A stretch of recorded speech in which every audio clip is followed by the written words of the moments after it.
What's up, everyone? It is time for another lesbian love letter. Y'all ready to go? This one's crazy. This was crazy. All right, let's go. Don't forget to hit the thumbs up button.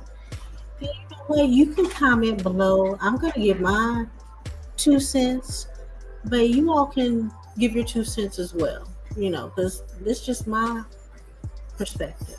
I would love to hear what you all think. All right? Okay.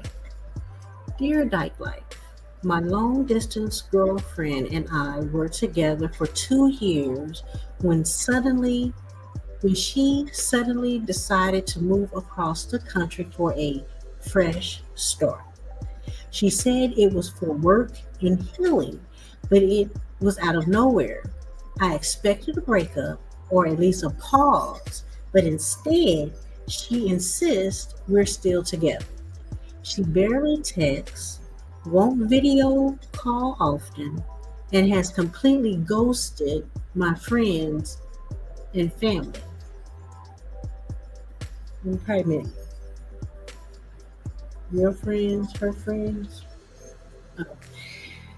The wild part, she still refers to me as her girlfriend, posts throwbacks of us, and even told her mom we're stronger than ever.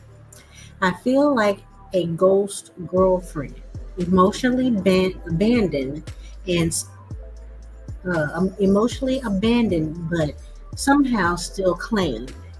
Is this gaslighting, or is she genuinely holding on to something that's already gone?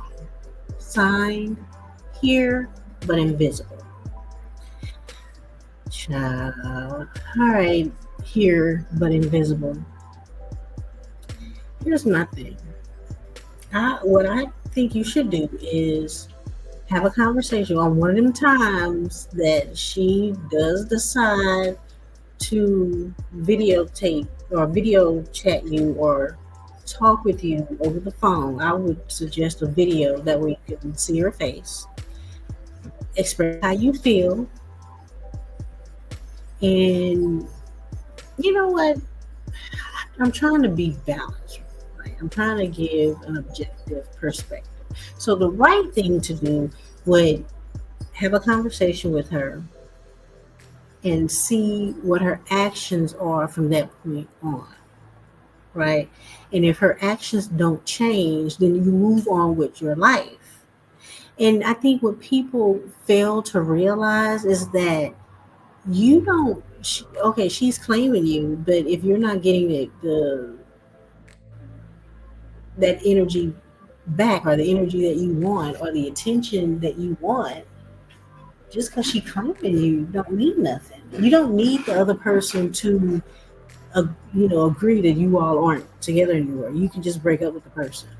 And I think oftentimes, I've heard people say, "Oh, why won't you let me go? Why won't you let me go?" You don't need that. Just leave. And to me, it sounds like she has moved on with her life. She has you on ice, right? So you thaw yourself out and you get on with your life. Because I've known people who've been in long distance relationships and they make the time because especially with a long distance relationship, you really have to put in that time because they're not right down the street or an hour away or what have you.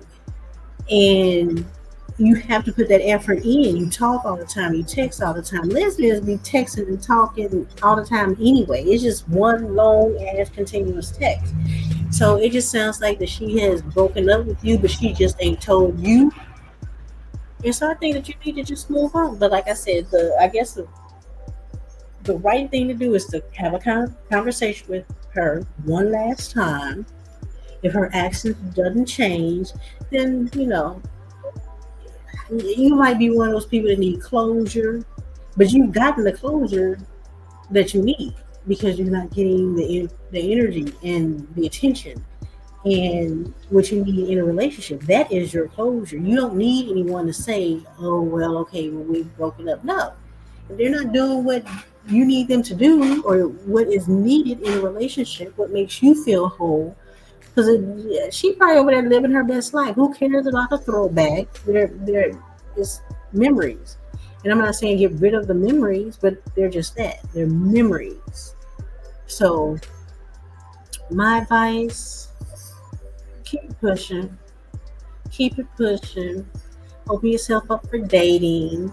It doesn't mean that you've done anything wrong. And a lot of times when breakups happen, we tend to feel like, oh, I did something wrong. You didn't. Sometimes people just grow apart. And that seems like what may have happened here. And what I have found within lesbian relationships is that we will lie. Well, I don't lie, but lesbians will lie to each other because they don't want to hurt the other one's feelings. And to me, that is so problematic and bullshit. So, here but invisible, make yourself seen. There's somebody out there that wants to give you the time that you need, the energy that's going to put in that time. I mean, you could run to a chick that'll drive 2 hours just to give you a hug and a kiss. That's how lesbians move. So don't short yourself in love and stick around hoping and whatever. Just move on. Just move on. And I wish you the best. I wish you the best. All right. If you all want to submit a lesbian love letter, email is in the banner. Reach out to me, and I holler at y'all. So